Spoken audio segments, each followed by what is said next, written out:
Okay, so we need to show an animal with value.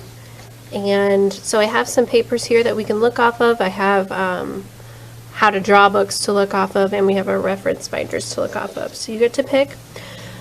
So these already are shown in value, which are nice, but I'm going to kind of teach you how we begin drawing, because sometimes drawing animals are tricky. So right here. So how I would do this first is I would look here, the shape of the head.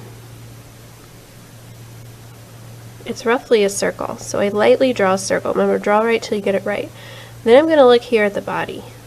This is like a slanted oval. So I place that next to it. Okay? This helps me put everything into place. And then from there, now I can start adding the other things. Okay? So now I can add some ears. I can add the belly. I can add the feet.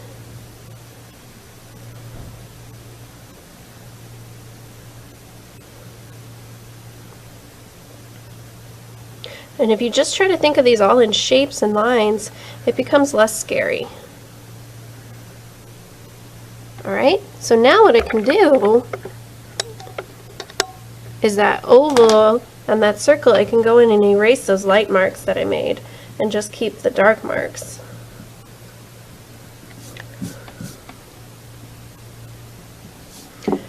And now it's going to look more like a complete drawing.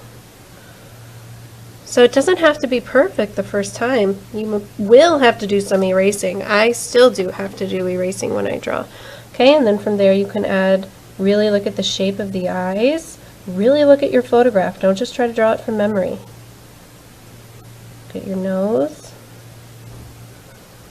mouth, whiskers. Okay, try to think of those details. And then your job here is to now shade in your drawing using lights and darks with a pencil or colored pencil. And I will show you how to do that next. Okay, so we are drawing our animal, our chosen animal that we want to use for our theme, and my animal is an elephant because they're one of my favorites. And so what I've done here is you can kind of see very lightly, I have sketched out my animal. Now this is drawing light till I get it right. This honestly is probably the part that takes me the most time because I need to get it right. So it takes me a while to figure out where all the lines and the shapes are going to have to go. But that's why I just draw so very lightly, okay? You don't want to press super hard, okay? If you press super hard, it makes it, when it's time to erase, it doesn't fully erase your mark. See, I can still see it. But if I press light, you can barely see it, number one, and then when I erase it, it's all gone. You can't see it anymore. So that's the way you always start, is drawing light till you get it right. Now when you draw light, you want to actually scoot your fingers up on your pencil so there's less pressure. When you need to make your dark marks, then you can scoot your fingers closer to the top and make your dark marks. But in the beginning, it should always just be light till you get it right.